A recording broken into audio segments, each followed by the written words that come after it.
Hello guys, it's Johnny time and welcome to another smart contract hacking tutorial. Today we're going to solve the fifth Ethernaut challenge, which is the token. Not only we're going to solve it, but we're going to solve it using Foundry. So you get two birds, one shot. You master smart contract hacking and security while learning how to work and write POCs in Foundry. Now, if you stumbled upon this video and this channel for the first time, make sure to watch the first video in this video series, how to get started with Ethernaut and Fundry together, because this is where we explain how to set up our local environment, our Foundry repository, and how to broadcast transactions to the Goerli Ethereum blockchain and solve the challenge. Don't forget to hit this subscribe and notification button, and without further ado, let's get started.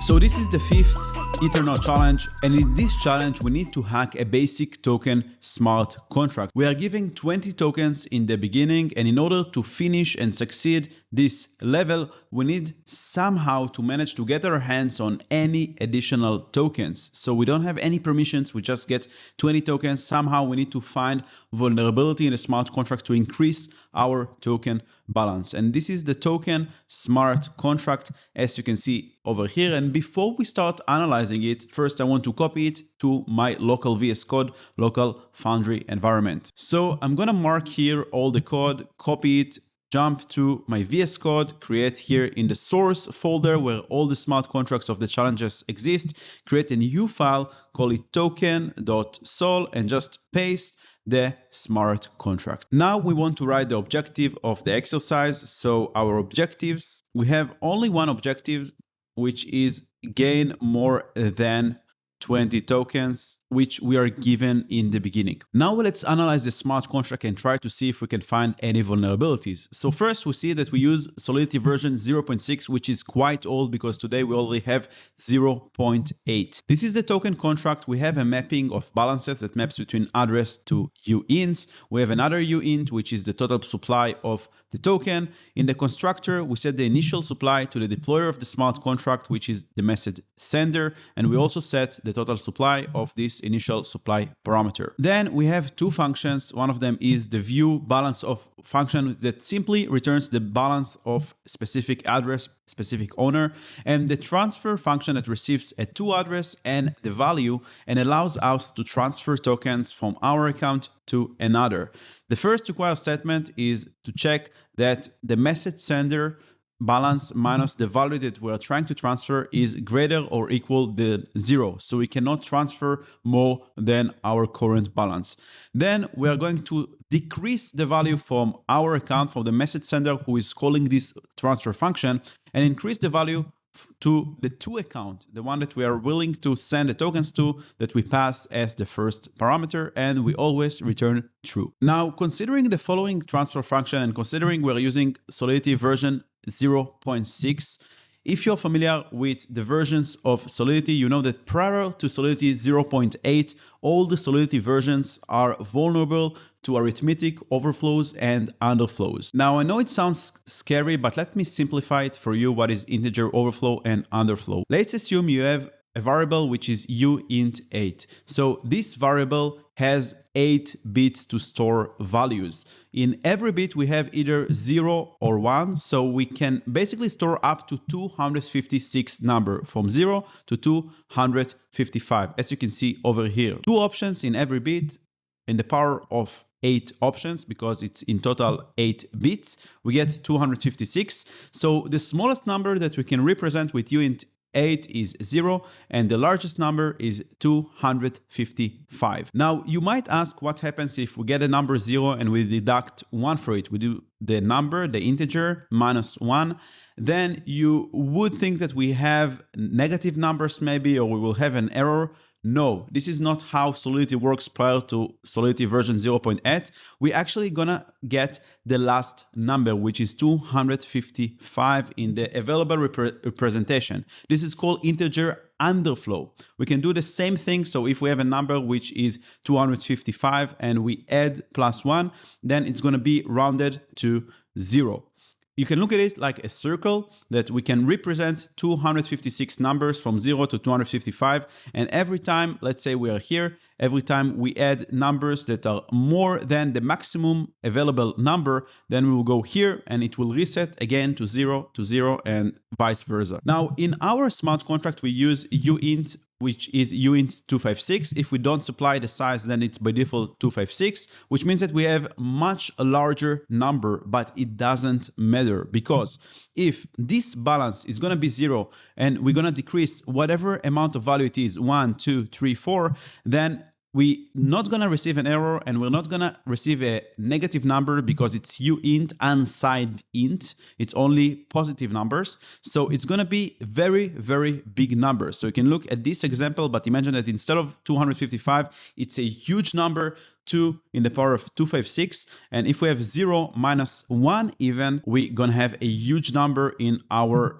variable, in the balance variable. So this is the fastest explanation of arithmetic overflows and underflow that I could make, but this is just the tip of the iceberg. If you want to really master the skill of smart contract hacking and auditing, you should definitely check out the full smart contract hacking course, which covers 30 chapters. One of them is obviously arithmetic overflows and underflow, but more in depth than this challenge or this explanation, much more in depth. And also we have more than 50 hands-on exercises that will make sure that you master the skill of smart contract hacking. We also have guest lectures by the biggest professionals in the industry. And of course, upon completion of the final exam, you're going to receive a certificate, official certificate, that will help you land your first Web3 security job. And as a bonus, you get access to exclusive closed Discord community, which is the best Web3 security community out there. So you can meet other students and other professionals in the industry,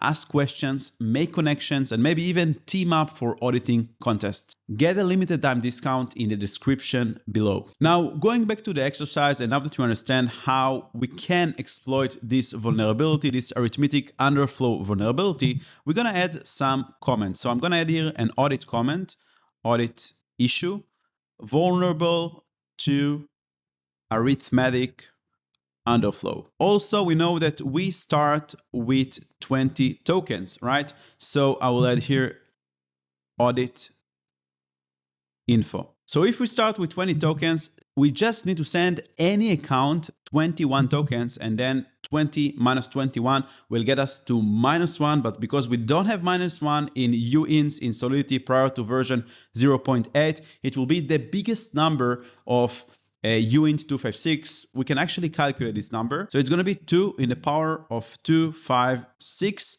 This is the number that we're gonna receive. This is gonna be our token balance, which is significantly more than 20 tokens. Let's start by solving the challenge. So I'm gonna copy another script from previous challenges, level 0. I'm just gonna copy it, rename the file from level 0. I'm just gonna rename it to token solution. And we will have to change some things in this smart contract. First, we want to improve the import the token smart contract instead of level 0. And we will rename the contract from level 0 solution to token solution. Here it's going to be token. Here we don't have the on-chain deployed instance yet, so I'm going to remove it.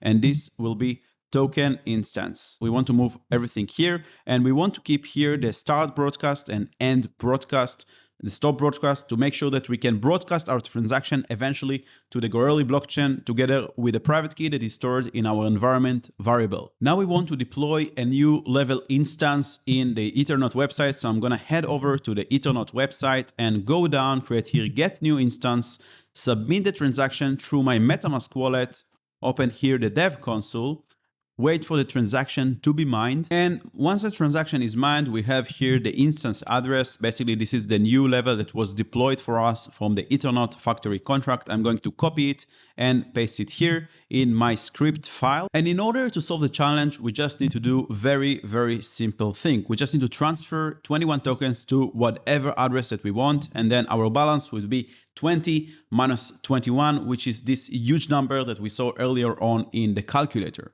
So I will do token instance dot transfer, and 2 is just the address that I want to pass the tokens to. I don't mind, so I'm just going to use address 0. I'm just going to burn those 20 tokens. I don't care. 21 tokens actually. We need to do 21 so our balance won't be 0 but this huge number, and that's supposed to be enough. Now we want to see what is our balance, so the next thing I'm going to do is console.log my balance, and here I'm going to do token instance dot the function I think is called balance off. So this will be balance off, and we want to get from the environment variable the address, our address. So I'm going to copy this, change it to env address, and on the environment variable we have my address. So we want to see what is the balance after we transfer those tokens. Now in the terminal, I'm going to execute forge script. Then we want to run the token script, and we're going to first run it locally on a blockchain fork, on Goerli fork. And we have an issue here because our smart contract is 0.8. We need to change it to 0.6 so it will match the token smart contract, and we will run it again. And we have a small typo. It should be env address with double S. And we will clear the terminal and run the script again. Hopefully now it will work. Beautiful. The transaction was simulated locally successfully using the Goerli testnet fork. And we can see that our balance after we transfer the token is huge. It's exactly, actually, if you remember, is the exact number that we had in our calculator, which is cool. And now we want to solve the challenge. So we will broadcast the transaction to the actual Goerli RPC that is configured in our foundry.toml file. So it will actually solve the challenge on the Goerli blockchain using our private key. It's going to take a while. We are waiting for the transaction to be submitted and confirmed and validated in the blockchain. We're waiting for one receipt. And once it's done, we're supposed to submit the challenge. The transaction successfully was confirmed. So now we can head over to the website and we can click submit instance. Hopefully we have the desired state. We achieved it through our Foundry script, and we will wait until this transaction will be confirmed to basically validate that we completed the challenge. And we did it. As you can see, we have the well done message and we have the button changed to go to the next level, which means that you just solved the Ethernaut token challenge. I hope you enjoyed this video, and if you did, smash the like button and subscribe to the channel. Thank you so much for learning with me, and I will see you in the next one.